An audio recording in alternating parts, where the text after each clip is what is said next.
Let's examine Libra, also known as Tula. The symbol of Libra is scales, which are used by merchants for weighing, and these scales are not the scales that are representative of justice system. Hence, Librans are more likely to be involved in merchandising, business, and similar fields rather than legal professions. A very important characteristic of Libra is the fiercely independent nature. They are one of the most independent signs among all. They are among the most independent signs of all. And since Libra is the natural seventh house and it's becoming the first house in Libra ascendant, the seventh house represents public. So they are very public focused. So Librans can become very good independent leaders and can have a lot of followers.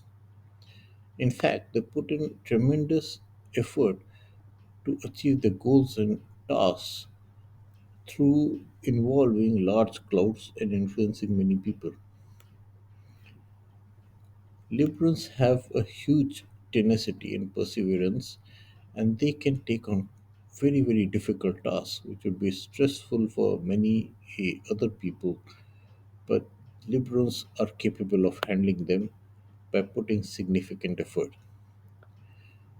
At times, liberals don't really care about personal relationships if it means achieving their goals, so that they might compromise in their personal lives to achieve the targets. Regarding the nature, liberals have a wavering quality. The symbol of scales do not signify balance because scales can never be perfectly balanced. A very small pressure on the scales can cause an imbalance. Balance is therefore a hypothetical situation whereas scales are always moving up and down. This wavering nature causes struggle both in their personal and professional lives, representing internal and external struggles that persist throughout their lives. This ongoing struggle is a key motivation for Libra. When you talk about the struggles in their lives, it comes from trying to balance the scales, which is almost impossible. They put in Herculean effort into balancing the scale and will go to great lengths, even to the other end of the world, to achieve it. However, this balance is almost impossible to achieve. Additionally, if you note that the Libra ascendant chart is an inverted form of the natural Kalpurush chart. So the seventh house becomes the first house, and the first house becomes the seventh house. The tenth house takes the position of fourth house, and the fourth house takes the position of tenth house. As a result, in the natural horoscope, all the planets which are exalted in specific houses are actually debilitated in the Libra ascendant chart. For example, Jupiter is exalted in the fourth house of Kalpurush Kundi, but in the in Libra ascendant chart, Jupiter in fourth house is a debilitated planet. This indicates a struggle, and this is also indicative of the conflict between which exists within Libra. So, when we do chart interpretations, we consider the position of the planets based on the Kalpurush positions and also the ascendant position. And in Libra, this conflict has become very much difficult to handle. Lastly, Libra is ruled by Venus, which represents knowledge, literature, and education. Libras will generally have good knowledge and education, but they will also be very conscious of fashion and appearance. The style and how they appear to others are important to them, and they will be very attentive to how they look and their overall appearance. So, Libra is essentially a public oriented professional person. If you look at someone in public life, you will often find Librans for two reasons. One is that the fourth The 10th house is ruled by the moon, and the moon is a public planet. So, the moon, which governs karma, also governs public matters. Thus, Librans will be social, and their professional life will include something public, such as sales, politics, marketing, and socializing with people. They will be seen standing amidst crowd, and their money making opportunities will be in such public or crowd centric areas. Many politicians are liberals, but they are not the ones who are intellectual celebrities. They are the ones who to power through democratic votes. They will be right there, aligning with public acceptance and public alignment in their work. The second reason for this is that the seventh house, which deals with the public dealings, businesses, and partnerships, falls into the first house. So the seventh house of natural horoscope falling into the first house makes public dealing, business, and partnership a part of their inherent nature. However, while they may be active in public life or relationships, it may not always be very favorable. There can be some negative aspects.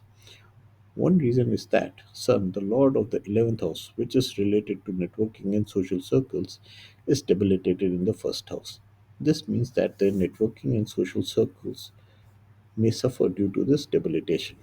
What happens in such cases is that the public interactions may either drain their energy or lead to hollow social circles.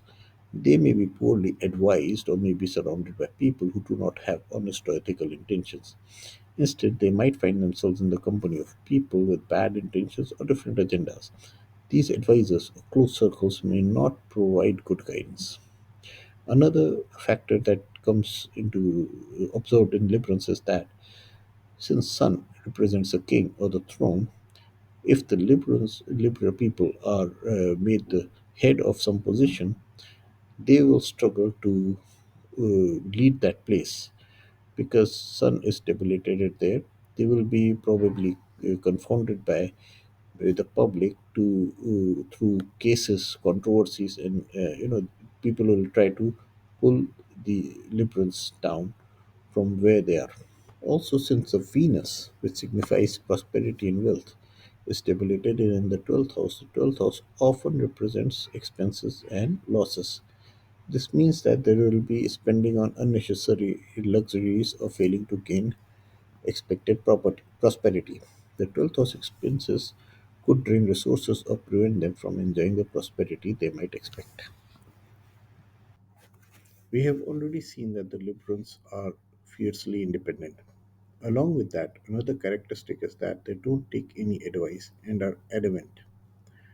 Both Venus ruled signs, Libra and Taurus, are adamant and don't listen to anyone. One main reason for this is that Jupiter is an enemy in this chart. Jupiter, the guru, provides wisdom, knowledge, and guidance. But here, Jupiter is an enemy and the ruler of two malefic houses. Because of this, either they receive bad advice, have wrong advisors, or they ignore good advice altogether.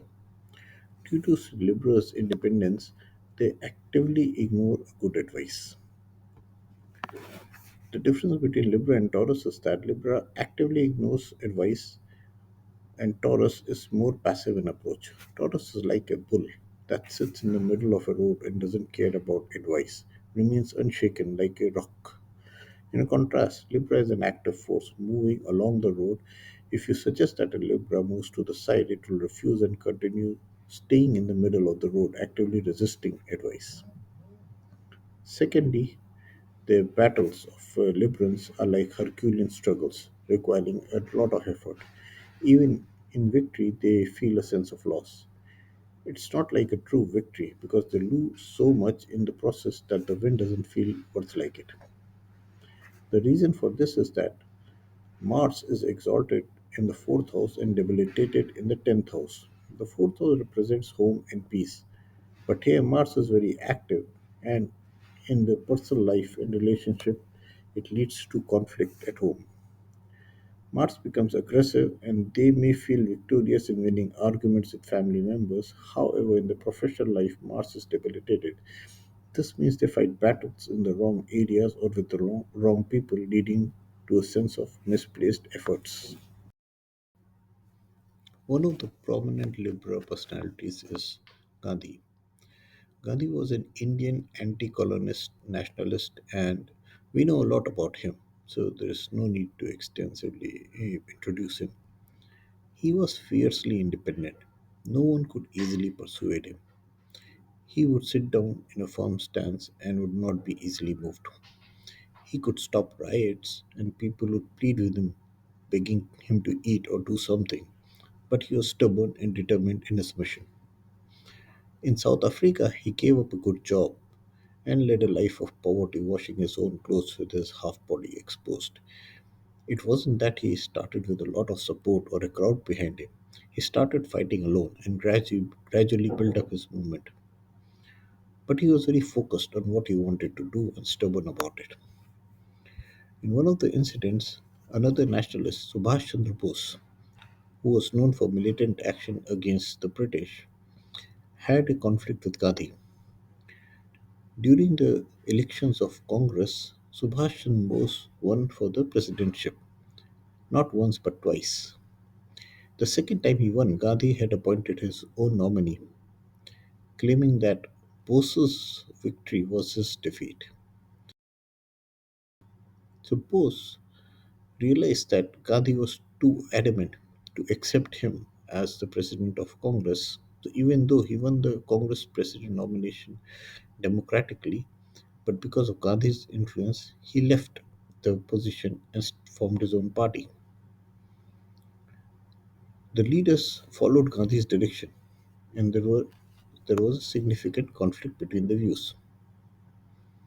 Regarding relationships, Gandhi's approach was rigid, and he insisted on his own views. He was not open to any advice from anyone else. Many cases demonstrate that he was not willing to take any advice from others and often ignored criticism. If you see, he has his own typical fashion sense.